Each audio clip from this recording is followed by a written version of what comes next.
Hello again, welcome to another exciting adventure of CIS 1440 JavaScript programming. This week, week 9, we are going to take a look at an introduction to jQuery.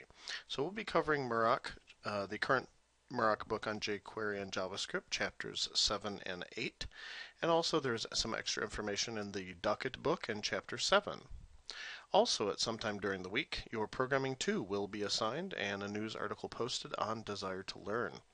Note that programming assignment 2 is due on November the 13th at 11:59 p.m. Alright, so let's get started. So chapter 7 shows us a fast way to get started with jQuery. So first of all, you can download jQuery. jQuery is, all it is really is a JavaScript file that you can either reference directly from a code base, or you can actually download it and then upload it to your website directly. But you're really just referencing a JavaScript library, set of core functionality that is available for jQuery. It makes a lot of tasks very easy. It is considered one of the 4 primary technologies that any, especially front-end web developer, should be familiar with. You should know HTML, CSS, JavaScript, and jQuery. But don't forget that jQuery is actually JavaScript. So you just go to jQuery.com, and you can find a whole lot of information about downloading and using jQuery. It's really very simple. You basically just download a file, and then you can either get it from the code.jQuery.com. That is actually offered over a content delivery network, which usually pulls it from someplace close to the server that it's hosted at, or close to the to be sent to the end user. So you can pull it from there, or you can download it and then use it directly. We'll assume that if this file is in the same directory as the jQuery file, then you can use it directly here. Notice that there is a version attached to jQuery. It's jQuery -1.8.2 in this case. It may be an updated version that you download. It will be an updated version. I would recommend getting the jQuery from the 1 point something to start with, and then there is 2 point. There's a separate code base for the 2.0 stuff, and basically the 2.0 files are they're smaller, but they drop support for older browsers in order to reduce their imprint. So, but the actual functionality is pretty much the same as long as you're using a fairly modern browser. Everything's essentially the same. However, when you download the jQuery, you could rename this file to anything you wanted, but it is highly recommended that you keep the version number attached. Also, there's 2 different versions. There's the jQuery followed by the version number .js, and then note that there is not just the .js version, but there's also the .min.js version. Now, the .min version is an optimized version that isn't easily human readable, isn't very human readable at all, and it has a smaller imprint, so it's faster to load. But if you want to look at the actual code, since jQuery is open source, then you would download the regular .js file. But it is recommended you use the .min.js to actually upload to your web server, web host, and have them that particular file served, the .min version. So jQuery core library, which is what we're concerned with now. There's tons of different plugins that even jQuery users have built, but jQuery also offers a jQuery UI, which is built on top of jQuery. So it's another set of libraries. jQuery itself offers dozens of methods that make it easier to add JavaScript features to your web pages, and methods that are tested for cross-browser compatibility. So the user interface for the FAQs application looks something like this. We've seen this application before, but you'll note that when we press the different buttons, it basically opened and closed. But there's sometimes nicer things we can do. But we'll also take a look at how JavaScript versus jQuery, just direct JavaScript. This is the JavaScript from before without using jQuery. We defined a dollar function that gets the element by ID, and then we showed a bunch of stuff that it does. You know, it's tons of different lines of code. The jQuery version that does exactly the same thing is significantly smaller. You'll notice, even if you don't fully understand the code here, the $ function is actually provided by jQuery. You don't have to define it, and it allows you to get various elements and actually use CSS selectors as well in order to change and modify and add and remove different items using CSS or from the document object model itself.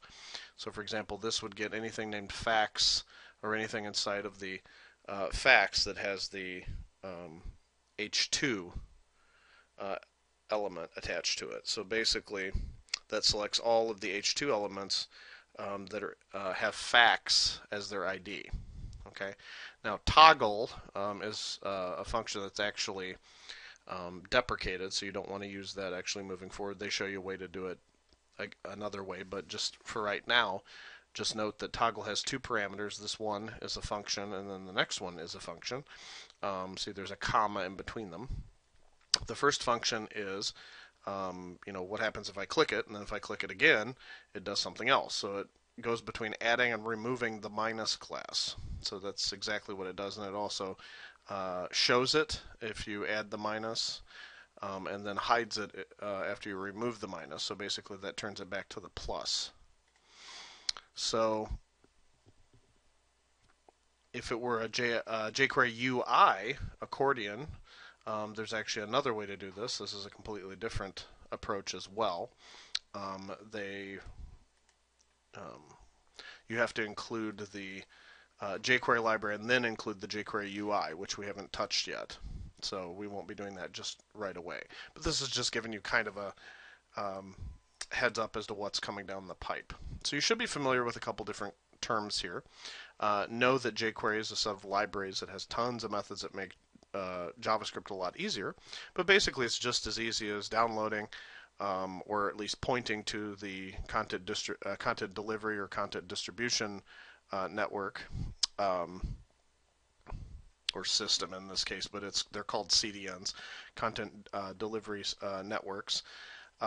There's several companies that do this type of thing, and it's kind of like many of them specialize in different things, but some of them, like the Akamai network and things like that, they basically have to do with distributing content over the web and making sure that the content you want is closer to you or to whoever's requesting it, rather than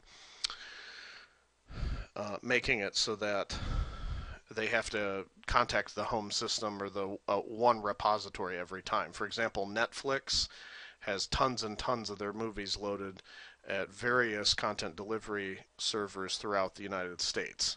Okay, rather than every time you ask for a movie, it's not streaming directly from Netflix home base. It's coming most likely from a content distribution network.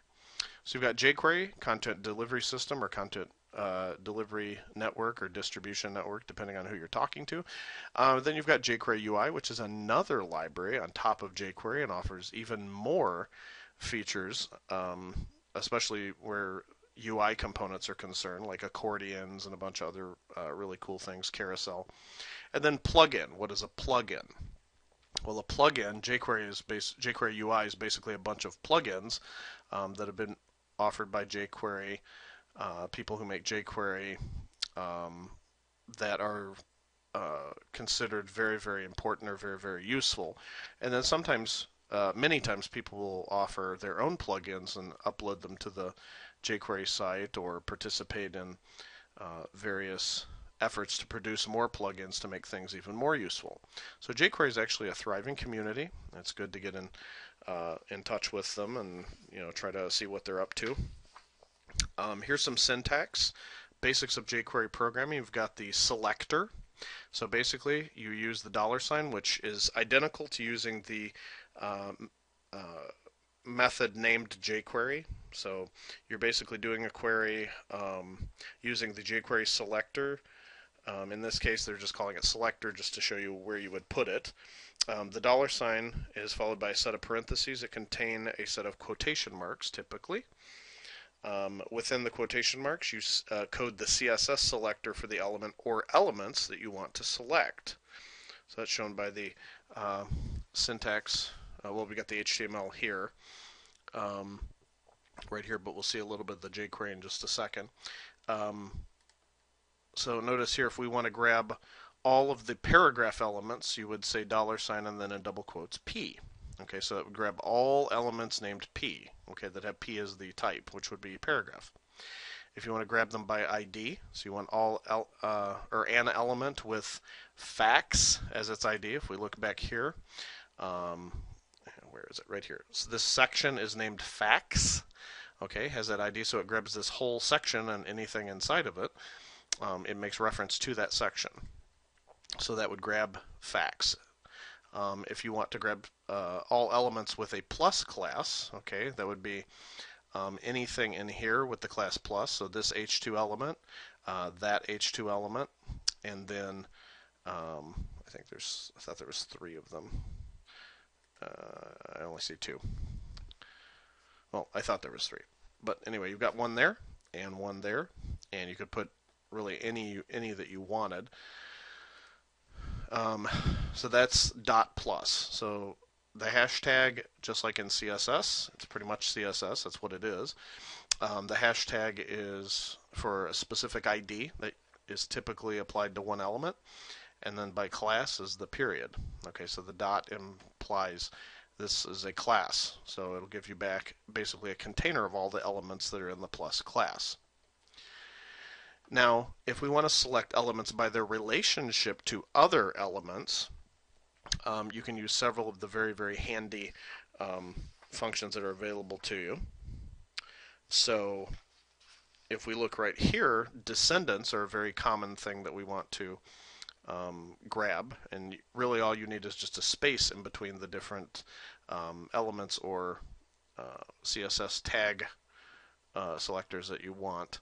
You would put all paragraph elements that are descendants of the section element facts, then you would do this. You would put #facts, so that gives you all elements that are in that section, but then if you put space P, that'll only give you all the paragraph elements. What about adjacent siblings, meaning any two things that are right next to each other or right next to the specified item? So for example, if you want all div elements that are adjacent siblings of H2 elements, you use a plus sign. So basically, if we go back here, you see there's an H2 there, and then there's an H2 right here. If you use the H2 plus div, that will get all the div siblings that are siblings of H2. So it would grab this one right here, this set, and then it would grab that set. Oops, sorry. Grab that set as well. Okay, so it's pretty straightforward. You just have to remember what symbol means what. Then there's general siblings, all P elements that are siblings of UL elements. This works as well. Children, all UL, unordered list elements that are children of div elements. So direct child rather than any descendants. You've got the direct child using the greater than symbol. You can also code multiple selectors using the comma. All right. Syntax for calling a jQuery method. Okay, so once you've got the particular element or elements that you want to work on, you want to apply a jQuery method to. So that's your first step. But after you've gotten the element or elements that you want, then you can call methods on them. So for example, you do this. You say $selector and then .method name, whatever the name of the method is, and then the parameters. Alternatively, you could also declare a variable like var something equals $selector, and then you can hold that in memory and then call methods on it later if you want to. That's another alternative. Especially if you're calling it multiple times, you might want to do that. But this is the direct way to do it, and this is a very common syntax you'll see. So this first method grabs the particular element or elements with that selector specified, dot method name. Here's some very common jQuery methods that you should be familiar with. You've got two different versions of val, two different versions of text, and you might think, well, what's the difference? Well, if they don't have any parameters, then all it's doing is returning data. So the one with no parameters gets the value of a text box or other form control. If you put val with a parameter, or you pass it an argument, it'll set the value of a text box or other form control. Text will get and set the text of an element, so either of these will work too. You've also got the next method, which has an optional parameter here. Okay, that's why it's in brackets. You don't actually put the brackets, but you can get just the next sibling, or you can get the next sibling with a specified type as well. Submit and focus are pretty straightforward. Submit just submits the selected form, and focus moves the focus to the selected form link or control. So here's some examples. So you have var gallons equals, get the thing with the ID gallons, the value from the text box, so .val. If you want to set the value for the input element, you would say the name of the thing with that ID .val, and then set it to an empty string. So that's how you basically clear it. What about setting the text in an element? So email address error .text email address is required. Also note that sometimes the text and the value are the same, and sometimes they're not. Okay, so you might see something that's the actual text that's displayed to the user, but it may not be the actual value that's shown behind the scenes. And in some cases it is. Often it's used as the same thing. So setting the text for the next sibling with object chaining. So for example, if we find a last name, something named last name, if you want to go to its next sibling and then set the text to last name required, you can do that this way. So you chain it from this object, next will get the next object, and then .text, you can set the text that way. Well, how do we submit a form? Well, if you have a special thing that you want to call that will submit the form, you grab the item that's the form, and then call .submit. If you move the focus to a specific form controller link, you just call .focus. So there are other types of methods as well. When you use jQuery, you're going to be using event methods quite frequently. This is called registering the event handler, or utilizing the event handlers and attaching them to events. So that's often called wiring the event in or registering the event handler. So for example, you might have $selector that gives you the specific item, .event method name, and then inside you put an anonymous function here. That's the event handler itself. That's one way to do it. So two common events that you're going to have, or event handlers, or event methods, are going to be ready and click. So ready is actually called as soon as the DOM, document object model, is done. So a lot of people, a lot of developers program their methods inside of ready because they want them to be associated after the loading is done. Another one that's very common is the click event. So you associate the click event with a specific handler. Okay, a handler is a method as well, or a function. So let's look at event handler for the ready event. So the long way, they put $document.ready, and then you put a function here with an alert that says the DOM is ready. This is another way to do it. If you just put $and then pass the function in it, then document.ready is assumed, because this is the default function. So an event handler for the click event of all H2 elements, that would be this guy right here. Okay, so you'd say h2.click, and then the function here, it says alert this heading is being clicked. So basically it grabs all of the H2. That will ensure that all of the H2 are associated with a function that does this. It says this heading's being clicked. So anytime you click it, it will put up the alert. The click event handler can also be written within the ready. So this ensures that the document object model has been loaded first. And once that's done, then you code the h2.click function. So terms you should be familiar with are selector, method, object chaining, and an event method. So here's the user interface for our email application from previous examples. So you see that it'll post stuff like the entry must equal the first entry and the entry is required. We've seen that code before. So notice that they put, or you put, the jQuery, whether it's a locally available jQuery or jQuery file, or you put it from the CDN, you have to put it before any code that uses it. So this has to appear before the email list. So let me see here. So email list application right here.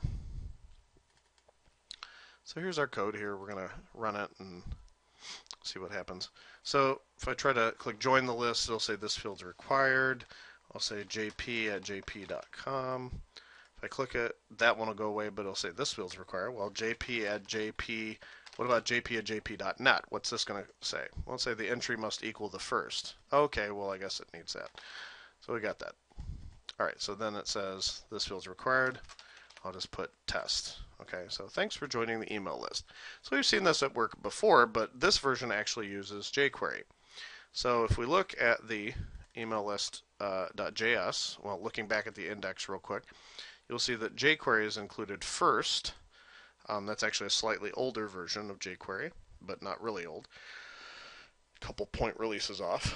I think it's 8.11 now. I'm not 100% sure, but right now you've got the email list underneath, and that's what we coded. So you'll notice that inside of the ready function, you've got the join list.click. So what is join list? Well, pound join list looks for something with the ID join list. Okay, so is there anything named that? Let's look through and see if we can find it. So you've got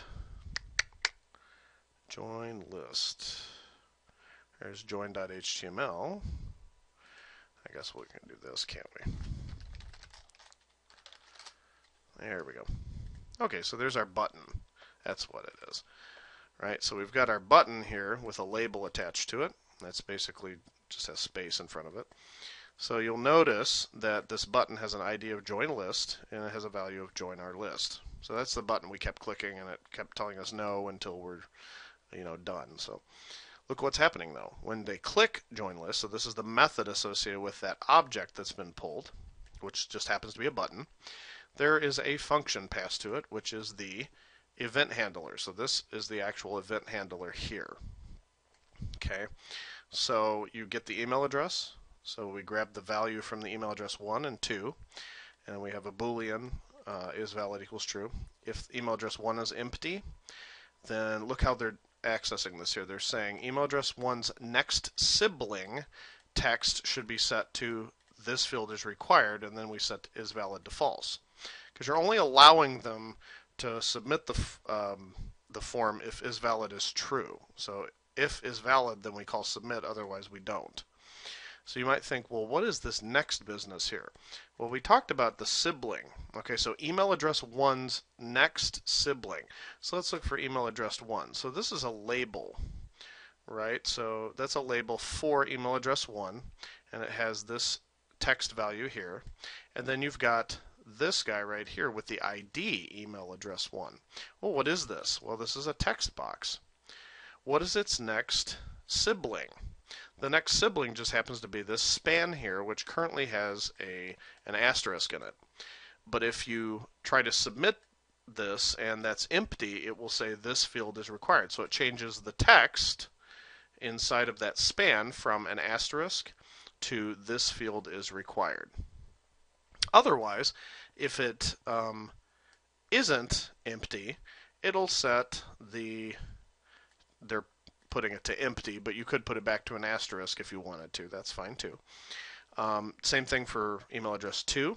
And then they do validation.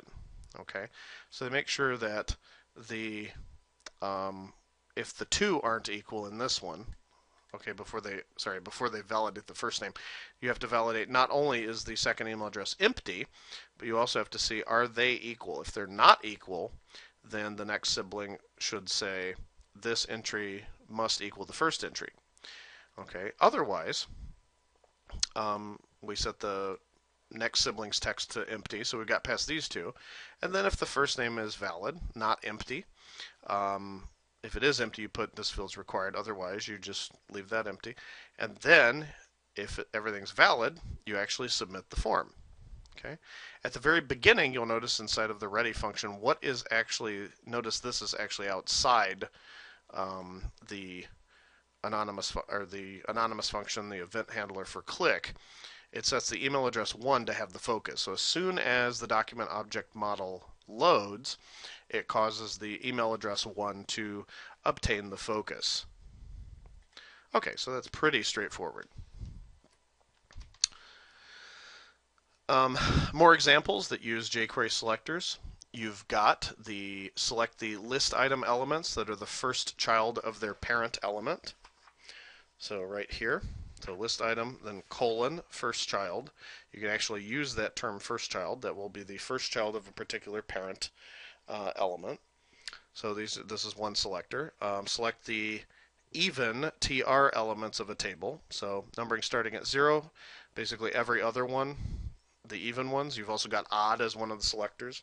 These are listed on page 213 in the current first edition of the JavaScript and jQuery book. Muroc has come up with a new jQuery book, so the page numbers and chapters will be slightly off. So make sure that you look up that. I'm sure they have examples there too.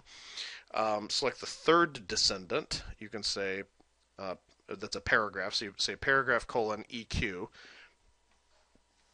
EQ is the element at index n with the selected set type. So I'm looking for paragraph, the third one. So EQ at 0 would be the first paragraph under facts, EQ at 1 is the second, and EQ at 2 is the third, because the numbering starts at 0 here. If you want to select all inputs with text as the type attribute, then you put this. Okay, so you should be familiar at least with some of the most useful jQuery methods. At least familiarize yourself with them. Look at the different possibilities. Examples that use jQuery methods, you've got get the value of the source attribute of an image. So if I'm looking at a particular image and I want to get the value of the source, then you use the .attr. If you want to set the source, you have to tell it, hey, I want to set this attribute right here, comma, and then this value. So you can actually update and change values of different attributes of the elements on the HTML page dynamically using jQuery very easily. You can also set the CSS. So you can say h2.css. You want to set the color to blue of, say, for an h2 element. Same thing here. If you want to add a class or remove a class at runtime, you can do that. You can also run a function for every anchor element within the image list ID. For every anchor element, you call .each. So it will actually loop that automatically for you through every single one of them. So if there's one of them, it'll only do it once. If there's 15 of them, it'll go through all 15 and apply whatever you tell it to do. So that's very, very simple. So go through here, make sure that you're familiar with all of these. The ready, unload, error, click. Toggle is actually deprecated, so I wouldn't become super familiar with toggle, at least be aware of it because it is in a lot of older applications still. Older meaning, a couple years maybe. Then double click, mouse enter, mouse over, mouse out. So when your mouse actually goes over something or out of it, it can call one of these. And then hover.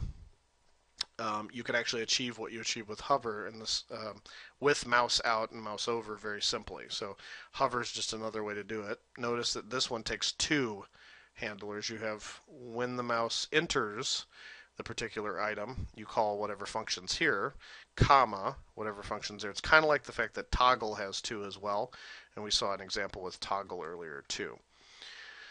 So a handler for the double click event of all text boxes that clears the clicked box, you would just call this, you would say :text, so that calls all text boxes. Then you say .dblClick, so that associates this event with this event handler. So this does the event registration or event wiring.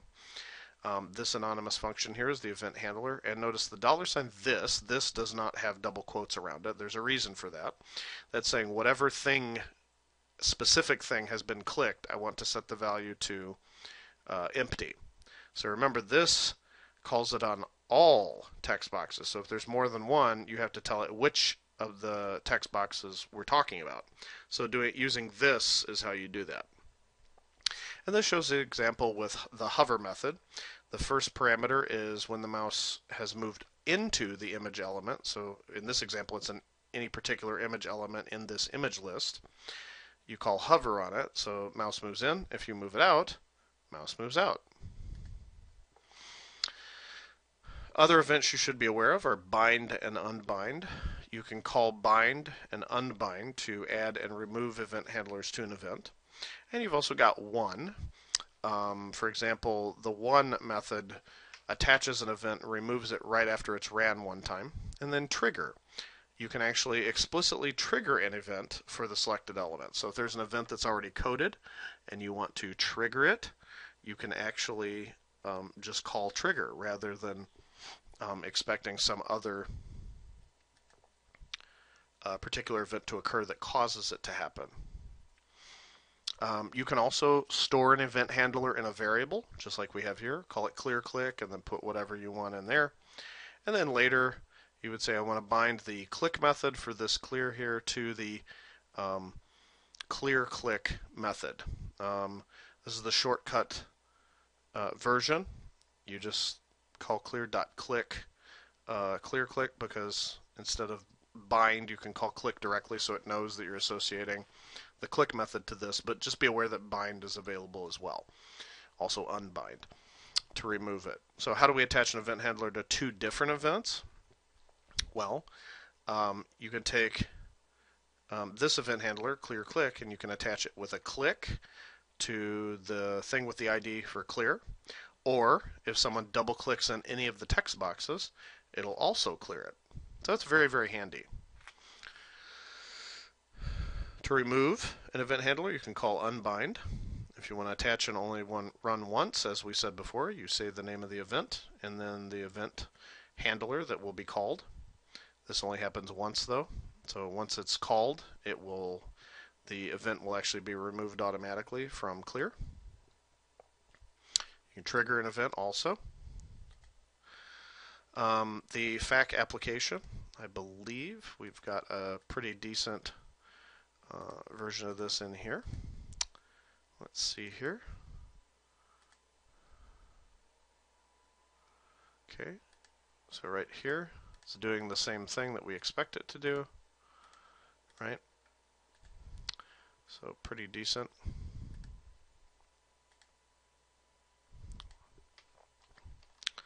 And that would be the FAQs application. They have the image swap application that we've seen before, but you'll note that the code has actually been updated significantly using jQuery. This is the JavaScript, so we did quite a bit of work with JavaScript. But if you do it with jQuery, you'll notice that right here, they did something kind of clever here. They set the ID equal to the image that it's supposed to swap to. So when you roll over 1, it actually switches to 4. When you roll over 2, it switches to 5, and 3, it switches to 6. So we can see what this looks like by looking at the index.html inside of image rollover. So 1 changes to, what was that? 1 changes to 4, I think. Yeah, 1 changes to 4, 2 changes to 5, and 3 changes to 6. So that's a very, very quick and exciting way to do an image rollover. And it uses jQuery, and it's actually very very minimal code. Okay, you grab the old URL. Every time you roll over a specific image inside of image rollovers. Okay, so image rollovers is our unordered lists name. That's the ID rather. Its name image rollovers. So it grabs every single image element in here. And in here there's only 3. And what it says to do is set the old URL equal to the source attribute, the new URL equal to the ID attribute. Okay, so you've got the 2 there. Remember I told you there was kind of their clever way of doing is that they set the ID equal to the new image that they want to show. Set rollover image equal new image. So what this does is this does the preloading, and then set the source equal to new URL. And then when you hover over it, what does it do? When you enter it, it sets the source, attribute source, to new URL, and it sets the, if you go out or hover off of it, it sets the src to the old URL. Okay, so an interesting exercise, and I think one they suggest in the book, is try to modify that application, the image rollover, so that instead of using the hover method, you use the mouse out and mouse over methods. Okay. Then they've got a couple extras. We're not going to go through those, but you can do them at your own on your own time. We will go over Chapter 8, though, so we've got more slides to cover here.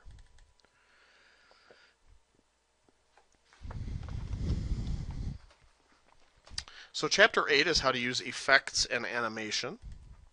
I'm going to reduce the notes here and also make that a little smaller so we have more access. So I've uploaded the book examples also from the Chapter 7 and Chapter 8, so you can fool around with those as well. Notice that some different effects that you can make use of are show and hide toggle. Now this toggle is not deprecated. This is not the same toggle they were showing earlier. Okay, so this is a different toggle. This one is not deprecated. That displays or hides the selected element. Okay, that's not associated with the events really, you're just calling it. These are for effects, okay, not the jQuery events or the other methods we were talking about earlier. But you notice there's a couple simple ones. There's way more in the jQuery UI, but you've got slide down, slide up, slide toggle, fade in, fade out, fade toggle, fade to. There's all kinds of different options. So the basic syntax of all of the methods except for the fade to method are whatever the method name is, duration and callback. So the fade to method though requires duration and opacity, and then the callback is optional. Callback is just another function. That's the one that will be called automatically as soon as the fade to or whatever method it is complete. So the callbacks are always optional, but if you want something to happen after a particular animation is complete, some other animation starts or some data gets updated, then you would want to do that. Okay, you make use of the callbacks. So HTML for a heading that's animated after the web page is loaded. If you have this one, it's called startup message and it says temporarily under construction. This jQuery will fade the heading out over 5 seconds. So if these are in milliseconds. Notice we're grabbing the startup message. So # means ID, obviously, if we're talking about CSS. And then we have startup message here. We say .fadeOut. And then in parentheses, the argument that we pass to it is 5,000. So that means 5,000 milliseconds. So that's 5 seconds. jQuery that uses chaining to fade the heading out and then slide it back down. As you do that over 5 seconds, the fade out, then call dot again, then slide it down in 1 second. Chaining with fade to methods. This one has to do with opacity, or passes the opacity as the second parameter. So that one basically causes it to go to 0.2, so over 5 seconds. So it fades out until it almost disappears, and then it reappears very quickly in a second. 1 means completely opaque, 0 means completely invisible. Okay, so keep that in mind as far as the opacity is concerned. So 0 means nothing, basically, you have no opacity, and 1 means fully opaque. This is jQuery with a callback function, so we got the third parameter in action now. You're calling fade to 5,000, so it says over 5 seconds. I want to fade to 0.2, so that means it almost disappears.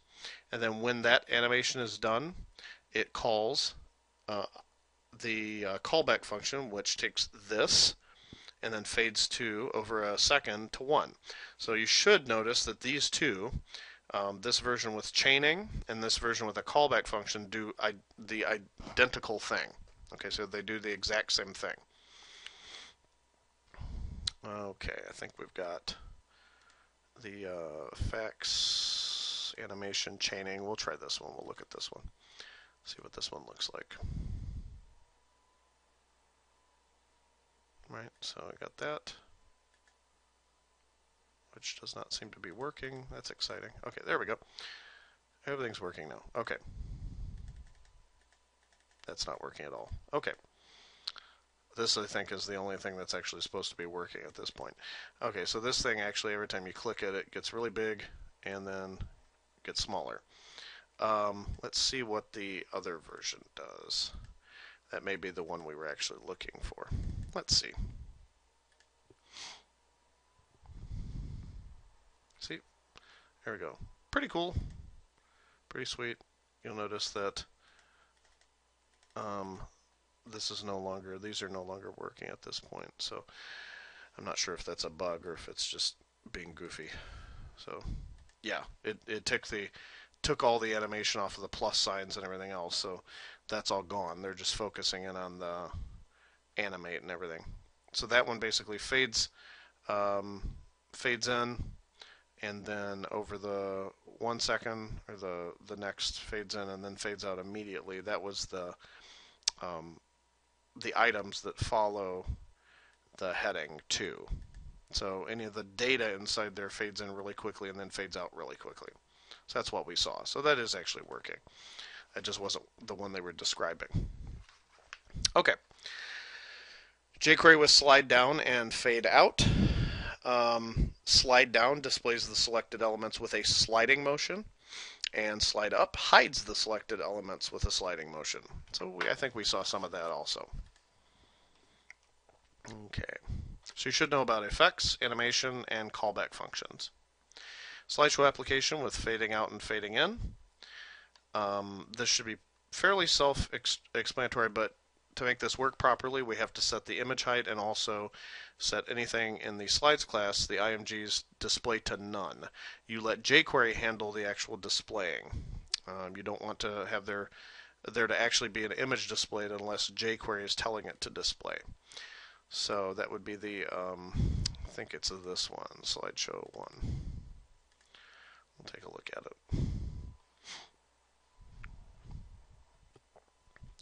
As you can see, it fades out all the way, then fades in really quickly.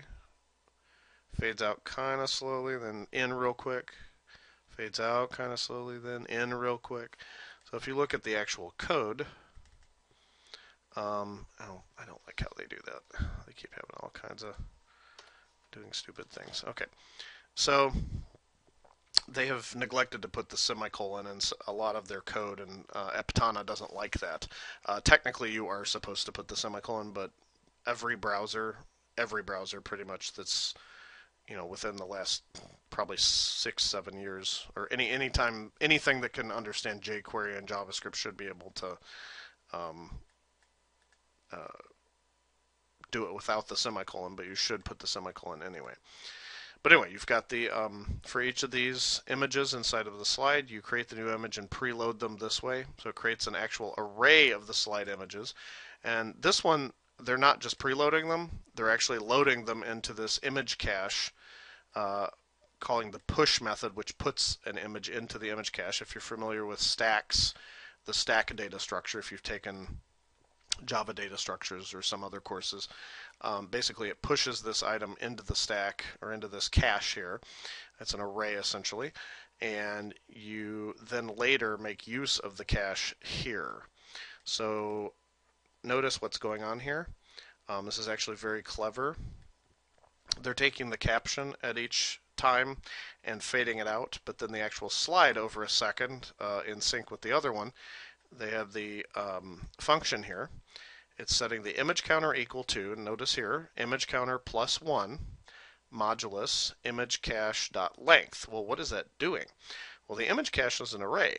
The length property gives the actual length of the array, and image counter plus 1 modulus, what this is doing is it's causing it to wrap around. So when it gets to the full number of images, if there's 5 images in here, and we just got done with the 4th image count, 4 plus 1 is 5, 5 modulus 5, meaning if we take 5 divided by 5, what's the remainder? That sets it back to 0. So this ensures that we never go out of bounds on the image cache. So no matter how many images we load or preload or want to be loaded in this particular file, we can control that through the HTML. We could add 5, 10, 20 more images. It'll automatically still work with this code.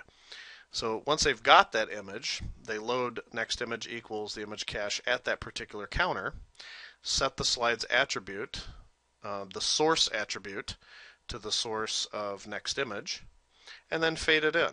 Same thing with the caption. You fade in the caption belonging to that next image's title property. Okay, so this is very, very useful here. Image.title was set to the alternate text, and that's what they're also using to pull in the data here and set that as the caption. Okay, so they're using it as alternate text if the image doesn't load, and also as the title. Okay, so they went through, and these are notice that this stuff is doing the timers too. They're using the timers as well. That's another way to do it. But I think that the way they chose, well, actually, I think they did do the set interval inside here. Yeah, timer equals set interval. Yeah, you should be aware of these two as well. There's the one second. Set interval method is supposed to be called. It will cause it to be called not just once, but every 3 seconds. So that's the second parameter. Notice there's a comma here. This is actually the first parameter going to set interval. So it's going through here. All right. So every 3 seconds it calls this. So it fades out over fades this out over 1 second, fades that out over 1 second. Same thing. So each time. And it pulls in the new image. So this right here, you'll notice for this fade out, the second second parameter here, second argument, is the callback. Okay, so as soon as this is done fading out, it causes the next image to get loaded.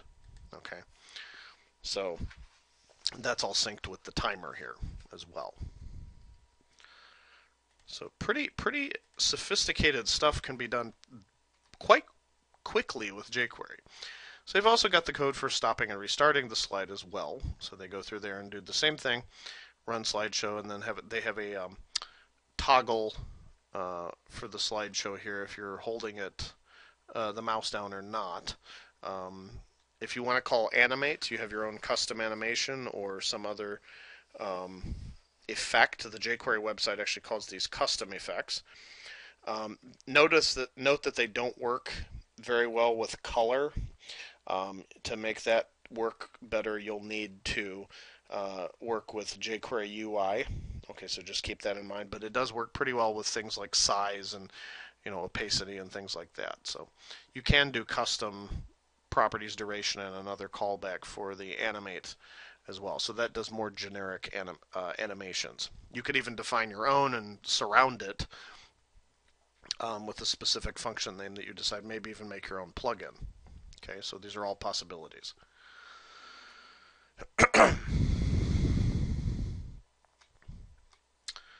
Okay, so delay and stop. Delay delays the start of an animation in the queue. So every time an animation gets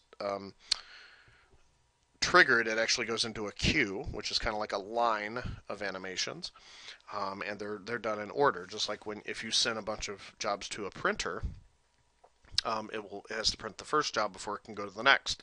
It's the same thing for the animation. You send an animation to the queue. Delay will actually delay the start of the next animation in the queue. Stop stops the current animation for selected. If the first parameter is true, excuse me, if the first parameter is set to true, then it actually clears the queue. If the second parameter is set to true, then the current animation is completed immediately. Okay, so that can be useful as well. Okay, I'll let you go through some of the other examples on your own. So go through property maps, queue, the concept of a queue, and easing, and just realize also that we have a really, really interesting kind of a culmination of some of this stuff that they go through in this chapter is the carousel effect, which is actually very common. Notice if I click the right, it slides 3 of the books over, does it again. And when you get to the end, though, it slides everything back to the beginning. So it's very, very useful. If you want to slide 1 to the right, it moves the books to the left, and then this moves the books to the right. So it actually does a really interesting effect. Okay, so I would highly recommend looking into the code on this one. So it's very, very interesting. And you can do some very sophisticated things with very minimal, relatively minimal code. Okay, so they have critical CSS that they tell you for the carousel, and then they talk about what happens when the right button is clicked. For the animate, they just set the left to whatever the new left property is. That will actually set the size, or not the size, but the location. So all these books are actually moving in tandem over a second, and they're moving in such a way that they all look like they're moving together. So it's actually really, really, really useful, really clever. Same thing with left button, except you're moving in the opposite direction. So it takes the data and moves it opposite direction. Otherwise, it takes the new left property and sets it to 0. So it basically moves everything so that the far left item is actually moved back to the beginning. Okay, and then they have the extras and shorts again. They're having you debug or test the examples that were done in the book. All right, so that's pretty much it for this week. If you have any questions, please feel free to email me. Some of you are still doing your midterms, I believe, if you're in the 2015 fall class as you're watching this. So I will expect to see you this upcoming week, or that you've got it proctored by someone. So if you have any questions about this or anything, please contact me, and have a great day.